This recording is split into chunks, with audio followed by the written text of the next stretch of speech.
Welcome to the Vet Nation podcast, where we strive to awaken the warrior within. Speaking of awakening the warrior, I am Chaunte Hall, your podcast host for today, joined by a very, very dear friend, Miss Robin Johnson, who recently transitioned from the United States Army and is now Chief of Staff for the Women Veterans Memorial. Or I said that wrong, and you can correct me, Robin. It's great. The Military Women's Memorial. Military Women's Memorial. Close. Yes, and we'll keep Military Women's Memorial. So first, Robin, thank you so much for joining us today. Thank you, Chaunte. You're amazing. And so when you asked me to be on the show, it was a no-brainer. I was all in. And I'm excited for a chance to share with your audience what the Military Women's Memorial is all about. Plus, I get to catch up with you, which is great. I haven't seen you in a long time. So it's good to see you, even though it's virtually.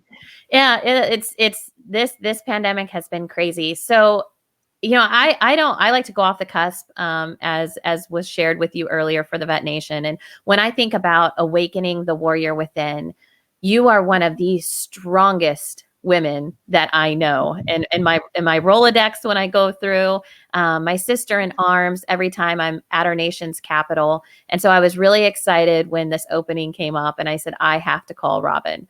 Tell us a little bit about why did you join the military? Like, let's talk about you joined the military, and then we'll get into you just transitioned during a pandemic and walked into an incredible role. So this is beautiful. So why did you serve?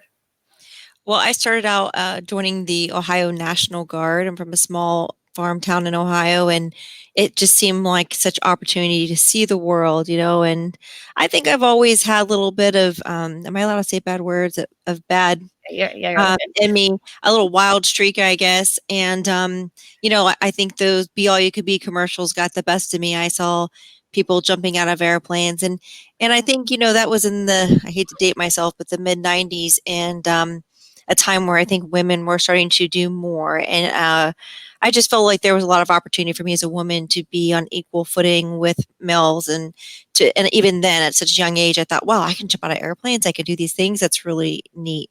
And to be quite honest, I didn't really know what I wanted to be when I grew up. And so it was a good way to just kind of do something.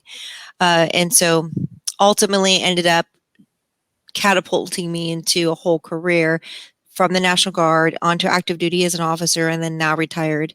So 26 years total, 21 years on active duty, and really just this small town Ohio girl who wanted to jump out of an airplane, to be quite honest. Did you jump out of an airplane? I did, and helicopters. So yeah, my dad was a motocross racer, and he had a need for speed. Whether it was bikes, dirt bikes, motocross, jet skis, and somewhere in my DNA is the same stuff. So very much was inspired to do anything hard, airborne school, air assault school, Pathfinder, you name it. If someone told me it was hard or I couldn't do it, I wanted to do it even more. Yeah, absolutely. Absolutely. So crazy. You like to jump out of airplanes. You're one of the most badass women I've ever met in my life. You also do stand-up comedy. Like, you do all these things. And so when I think about what do you want to share with the world? But let's get to that transition story. You fast pace, high touch, going all over the place in a million different directions. And this country, the globe, comes to a screeching halt. And we're amidst a pandemic, world full of hate. When we turn on the news, the riots in the street, you're at our nation's capital, you're seeing all of this in real time. And oh, by the way, here's your DD-214, you're done. How did that feel? Pretty anticlimactic, a little bit disappointing, but I kind of liked the privacy and quiet of it. I wasn't really wanting a big ceremony and fanfare anyway. Thank goodness I have a good sense of humor. Like you mentioned, I love comedy. And so I would remind myself, like, why is it that you are departing the service, and focus on that? This is so much bigger than a ceremony or a fancy certificate. My DD-214, which I have yet to get a hard copy of, but I've only been retired since, 1 July. But Yeah, it was more than that. And so I would draw back to like my comedy and my sense of humor. And I have this joke that I do on my set where people say, "Well, how did you know it was time for you to transition and to leave the army?" And my response is, "Well, that would be when my boss came to me and said, Robin, it just seems like you don't want to be here. I mean, I could be wrong, but it may just be RBF, resting bitch face." And I'm like, so there is nothing resting about this face. This is all Botox, and I am very actively trying to tell you that you annoy the crap out of me. And then he says, "Hey, Robin, another thing, your coworkers have informed me that you have been walking around the office whispering WTF. Sir, that is absolutely false. I was not whispering." So that's how I knew it was time to go. Yeah, absolutely. I love it though. There are times, especially with everything that the world is facing right now, and I think that the comedic relief, one thing that I miss about the military community is it didn't matter what deployment we were on, the worst situation, there was always that comedic relief. And I think that if you don't have that in that military community, or if you're not surrounded by it, that you want to run. None of us want to deploy or go to war with someone who is not funny. That's for sure. And sometimes the work just sucks, and you look at it. But the situation you were in a great role, and you were, Yes. Yes. yeah, you were able to transition from a great position that I would say allotted to your success after. Sure. So I was working at Soldier for Life with a great team and being able to engage with veteran support organizations, military support organizations, corporate uh, ERGs or employee resource groups, Department of Labor, the VA, and just really figure out how we all together can provide a solution for like the best transition process for our soldiers. And also got to work on military spouse employment initiatives, which was rewarding because I'm also a military spouse. We're dual military family, so it was very meaningful. It was a great way to segue into the civilian world. I think I would pinch myself that I got to do that as my final chapter in the army. So I joke and I tell those jokes about me being not happy with my job anymore. But the truth is that it was just time for me to transition to a role that allowed me more time with my family. My husband and I had 11 deployments between the two of us. We have two children that are 7 and 10, and it was just time. And I really enjoyed my service and love soldiers, but you just come to that point where you're like, okay, it's time to focus on my own family, and it was a good move. Yeah, absolutely. I was in a similar boat, and I'll never forget. And I didn't retire, but it was that 15-year point, and it was active duty 10, reserve 5, and I was at that crossroads, and I knew it was time. It's you forever miss the uniform, you forever miss the camaraderie, but what we're able to do now, it in scope and measure is just absolutely incredible, and to still have your footprint in the military community. Yeah. Now, I have to tell you, I don't miss the uniform one bit, but I do miss the camaraderie. I am really loving my painted nails, Chaunte, and my civilian attire. It's so much fun dressing up and not having to wear the same thing every day. But I get what you mean. I agree with you. And so lots of love for the Army. I'm a soldier for life for sure. But it was time, and I felt really at peace about a new chapter and being able to be an ambassador for the Army on the outside by doing what I get to do now, which is in my daytime, my real job is working at the Military Women's Memorial and helping to tell the story of the 3 million women that have served our country. 3 million women. That's amazing. And again, another job where I pinch myself. The comedy stuff is just on the side, just a Right. hobby.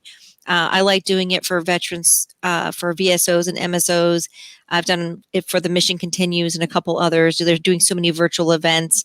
So I offer that, to any of them, hey, no cost. I'll, be happy to do a short set. And I have clean sets. Don't worry, not none without cuss words. I have, appropriate content, but it's been fun, and I think people enjoy it, especially during COVID when we just need to laugh more, laugh at ourselves because some stuff that's going on right now is really sad. It's really heartbreaking. It is. I shared, and I want to get to your position, but I recently shared with someone that, they're like, oh, the government's taking away our rights or this is happening. And I'm like, no, you know what? We, the people, are taking each other's rights away. We the people are stripping each other of being afforded the opportunity to express who we truly are, our opinions, our values, our what we stand for. Everything that used to bring us together now is segregating us. And it we need more comedy. It's a unifying thing. I mean, everybody likes to laugh. That's right. It's such a pure and honest thing, and so I hope I'll get to do more of it one day. We'll see what happens in the future. For now, I'm just making my friends laugh and some small groups here. I learned how to do stand-up comedy. Well, I guess since I was little, I've always kind of been the jokester, but the Armed Services Arts Partnership, which is another organization, a nonprofit that does comedy boot camp, and just a fantastic organization. And then once I was bitten by the comedy bug, I was insatiable. I mean, I'm constantly watching different genres of comedy and techniques, and I want to do it all the time. It just right now doesn't pay that well. Right. We gotta Right. fix the industry where comedians should be some of the high. It's like teachers; they should be paid more. They're Uh, essential. absolutely. And now you're seeing parents, kind of wearing all hats. So I can't even imagine. Thankfully, I have a mother who homeschools my children because I could not be with the roles I am and also trying to make sure they were listening to their teacher via Zoom. I Yeah, can't even. I'm struggling. I'm not gonna lie. Like I'm surviving, not thriving when it comes to this virtual school stuff. My mom sent me this book. It was like scream-free parenting and like the ABCs to your kids. I'm like, Mom, that book worked great. She's like, Really? I was like, Yeah, I threw it at their head and it was fine. Yeah, it's You so know, hard. it's just hard. It's just hard. It is. So, Robin, you are the chief of staff of the Military Women's Memorial, the chief of staff. You're strong, you're confident, you're bold, you knew what you wanted to do, jump out of airplanes, you jumped out of helicopters, you've just taken the bull by its horns, and now you are sitting there looking amazing as ever, that beautiful lace and your new haircut and the nails. How did you walk into this chief of staff role, and talk about how you were able, because I think it's so big, especially for women.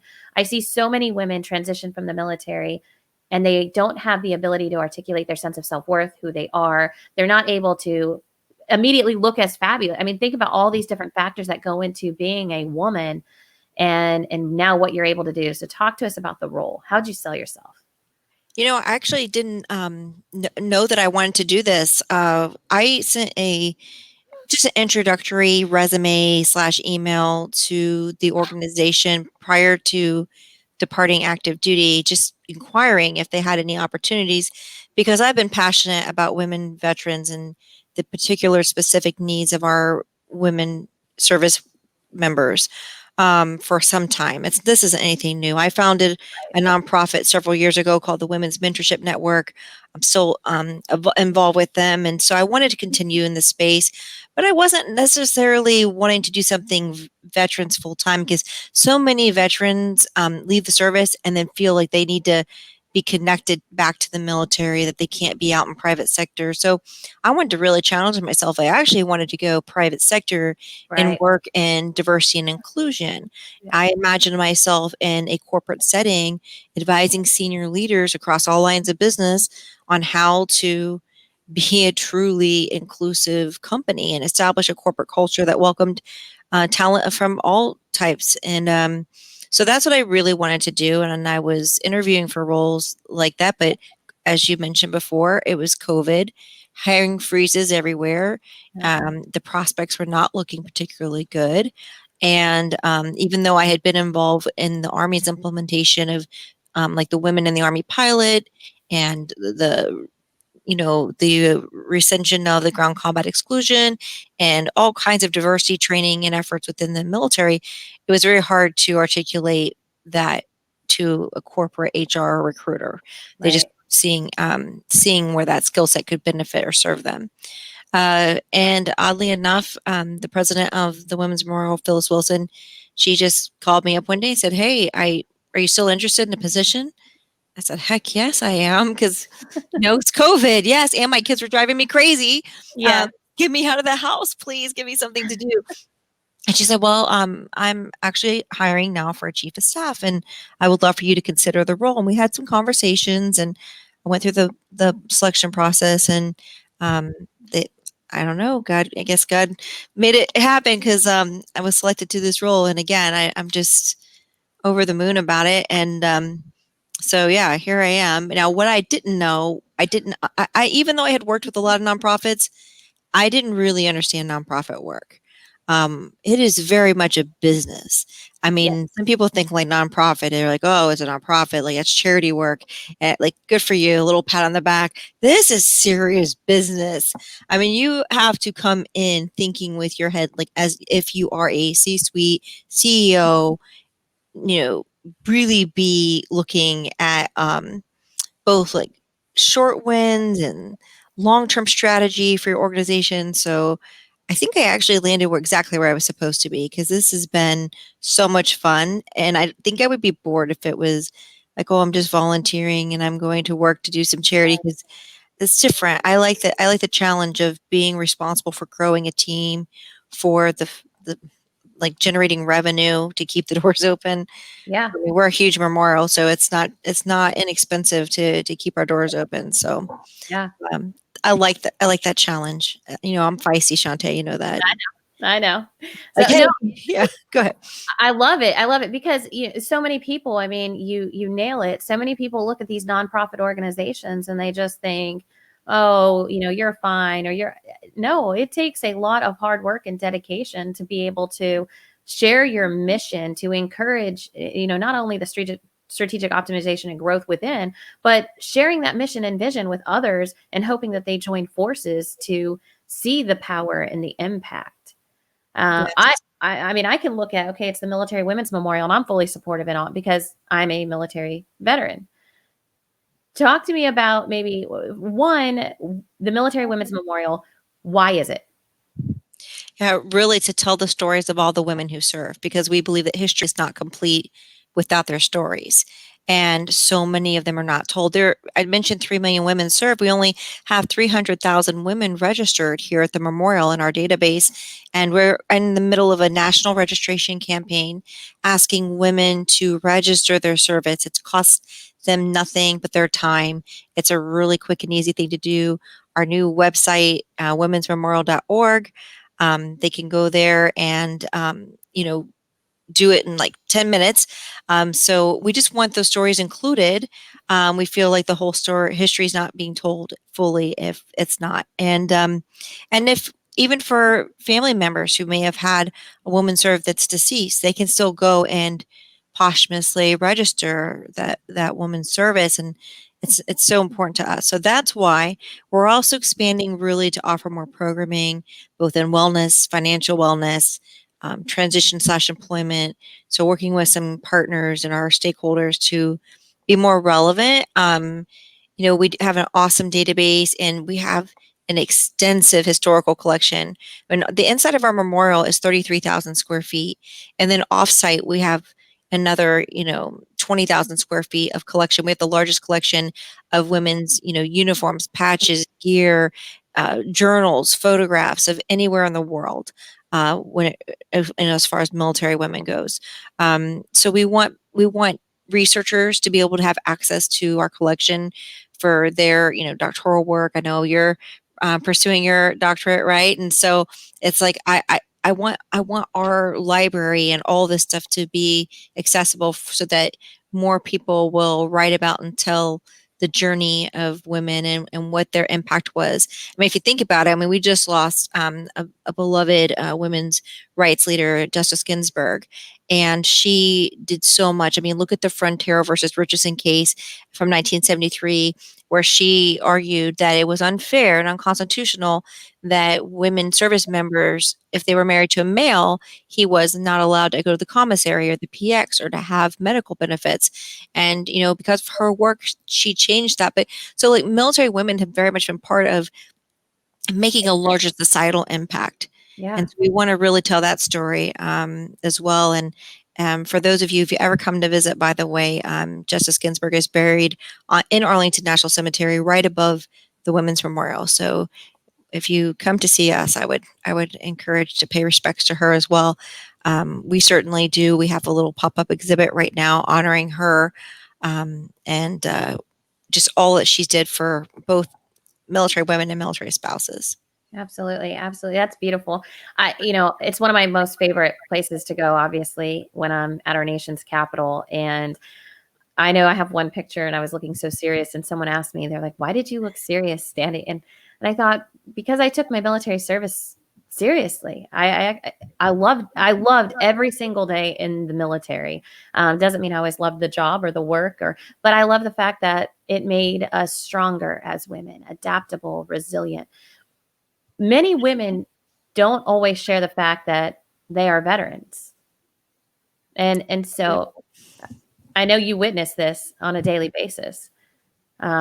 And I think that's another power of the Military Women's Memorial is we're trying to push these women to and encourage these women to share their stories for future generations. Yeah, I just the other day was wearing a Soldier for Life t-shirt. I think I gave you one of those one I got time. one. Didn't I? You got Yeah. one. And somebody asked me if my husband served. And I thought we were just past that, you know. I mean, I remember years ago asking for like a military discount or something somewhere, and someone asked if my husband was military, and that was years ago. And then I'm like, man, it's 2020, and even there was a forum yesterday, a military forum, and I won't say which branch or who it was, but there was a senior military leader who was talking about operationalizing the people strategy, and no less than 4 times they said we must rebuild trust with our soldier and his family. Yeah. And I thought, oh, come on, can we get just a little bit better at this? So yeah, until that point comes, I think we have a great mission. And you know what? These are amazing stories. I mean, I get the chance to go through our database and just read some of them, and some of them are hilarious. Some of them are sad. Some of them are inspirational, but together they're just this colorful narration of honor, service, pride. And I'm really excited that we're reopening. I'm not sure when this is going to air, but we're going to be reopened by the time it does. And so if anybody's in the DC, Arlington area, please come check us out. Oh, again, I think anybody listening to think about, well, it's Military Women's Memorial. It's a memorial. Okay, that's nice. We'll go when we're there. But it's the power and the impact that this can have on our nation. And when we're looking at recruitment, retention, and reintegration, and we're looking at these future warriors and these women, it still happens today. I recently went to the VA, and you drive up and they're like, where's your husband? Yeah. And it's we have to continue to change the narrative. I mean, I did a speaking engagement across the globe Sunday, to India, and I had the question asked of me, and I thought it would be a great question for you. Is the question was asked of me is, did your military service allow you to become a better C-suite individual? How has that leveraged your leadership style? So Are I'm you going asking me that question? to ask you that question because I think it's great. I'm not going to tell you what I said because I'll tell you what I said later. It's this about you. So So you're right. We're more than just a memorial. And I mentioned the 33,000 square feet. We have a theater, which a lot of people do their retirements promotions at. I did one of mine there. It's beautiful. And we have a big gallery space for larger events when we go back to normal post COVID and we actually are having events again. It is just gorgeous place. I actually got to watch from the terrace, the 4th of July fireworks this year, which is breathtaking. I Um, saw the pictures. I saw did the you? Yeah. I mean, right down to the link, you can see I mean, it's the best seat in all of DC. Just a little secret. Um, so to answer that question, yeah, I do think the military allowed me to be a better leader, and um, I don't I consider myself C-suite here. I mean, uh, but it's well, a couple things. Okay, the military is mostly male, right? 15% is women. right. Corporate America isn't that far off. Um, Exactly. so yes, so those similars. I also feel that I can weather a lot of conflict and am uh, thoughtful about how I have trained myself through the military that I can't control my situation. I can control some of the external environmental factors. I can control my response. And also team building. how to manage change. We've gone through so much change in the last 20 years within the Army, and being able to be in organizations that were just going through tremendous change. And I just learned from watching great mentors and leaders do that.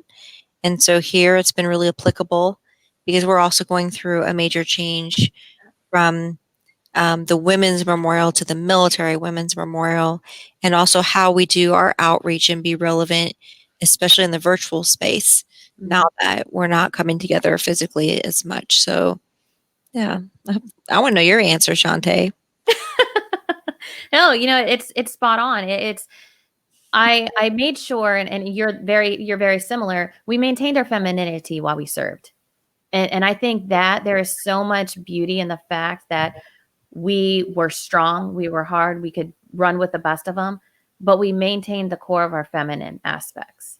And I believe that when you look at on a whole now, not to fear who you are as a woman, but to allow that to enhance an organization overall, to say, I love the measured response. I always say that. Don't react. Respond. Pause and think about a measured, because a measured response far outweighs our reactions. And our reactions, and I think we could kind of tease, because we are women, that we can be quick to react, but where does that ever get us? And the military, I firmly believe that you're right. It taught us to kind of, we weren't able to react. And we've learned to measure our responses. And that brings so much to our world, especially during this pandemic. So that's a beautiful answer. And as my sister in arms would have it, we're spot on. Um, so moving forward, and the growth and the longevity, one, women, if you're listening, get your stories out there. Acknowledge the fact that you did serve in the United States military, and share these stories, because I know there's power. I look at my little girl, and I know, Robin, you've got your little girl. We're raising warriors. And so we're striving to continuously, every day we wake up, we awaken that warrior within. And I think that's the power. So one last thing, when I look at the Military Women's Memorial, and how you handled COVID, and now we're going to reopen, which is great. But what else would you want listeners to be able to hear about the memorial? I think that we need to help bridge the civilian military divide. This is this is also about informing the general public. I mean, only 1% of Americans serve. And then if only 15% of that 1% are women, like if nothing else, if you're like, oh, I'm humble and I don't want to tell about my service, I didn't serve to get glory or recognition. I get that.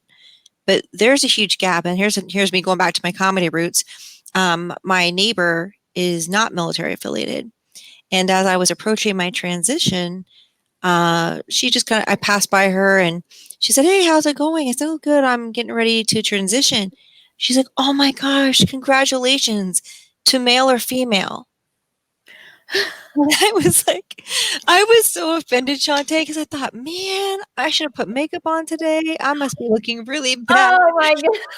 And but it just reminded me of like how much civilians don't necessarily understand. Yeah. And so we have a lot to do. So if anything, I would love for, the non-military affiliated Americans to just know what a day in the life is like, and to have a better understanding of military service, male or female. And, Right. and I will say too, I had some reservations about working for a women's veterans aligned organization at the beginning, because I'm like, well, why isn't it not just the Veterans Memorial? You know what? And until people stop asking me in my Soldier for Life shirt if it's my husband's, then I'm going to keep. I say we still have a long ways to go. And my husband served. I'm very proud of his service. So this isn't like us versus them at all. But like you mentioned, I want my daughter to know that my story mattered too. Yeah. I mean, that's so powerful, because oftentimes I've witnessed it within my own home. My father's retired Air Force, but my mother served too. And it's so cute. Sometimes she'll be like, I served too. She's like, I was a United States Air Force cop. And she'll remind you, I was security forces. I did, and she has her beret, but she doesn't get the acknowledgement from her service, and what she did do. Right. and she did raise her right hand to serve, defend, and protect. And so it doesn't matter if someone was in just a few years or they retired. Your story matters. Your story impacts future generations, and it's the difference between. I'll ask you this last question because I really love the women empowerment piece, and I think it's so important. I got asked this question the other day from a university in India. They said, "What's the difference between feminism and this women empowerment? And why do we need women empowerment?" And I thought, my response to kind of preface it was, I empower women. I believe in women empowerment, just like I believe in men empowerment. I equally believe in both. I think that we have to get away from the concept of the metrics, of the numbers, and look at on a whole. But you're right. Until we get away from asking someone a silly question as if who served, and Yeah. you see the whole person, we have to continue to drive the narrative. I'm sure you have something to add to that. I loved your answer. Like that is so eloquent. That is spot on. Um, yeah, you bring up a point about empowerment, and the stories of military women are not just about military women. This is larger. This is about little girls or the future, our future, feeling confident and being inspired and knowing they can lead. And it doesn't have to be in the military.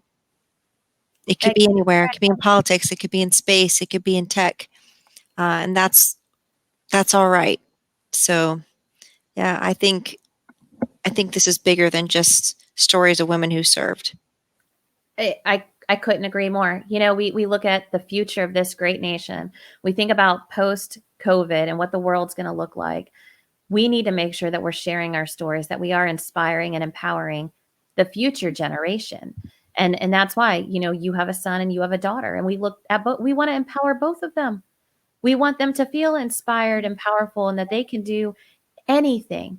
But what world Girl, are I we? just want them to clean their room.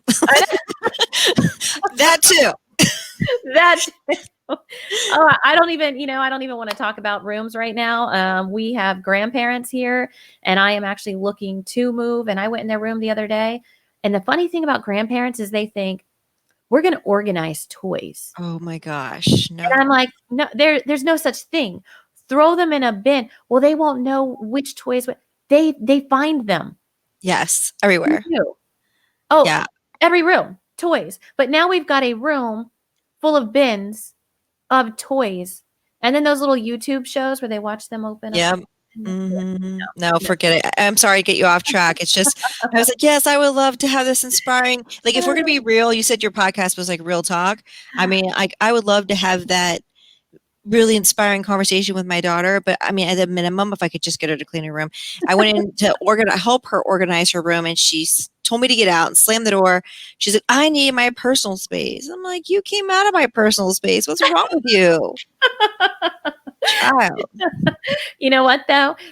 It shows her strength. And it shows that you're raising her to be strong if she slams the Be door. careful what you ask for. Like, we need strong women, and then you have one just like you. Yeah, It's the mother's curse, and then what they say. that's what they say. And my mother will tell you that every single day.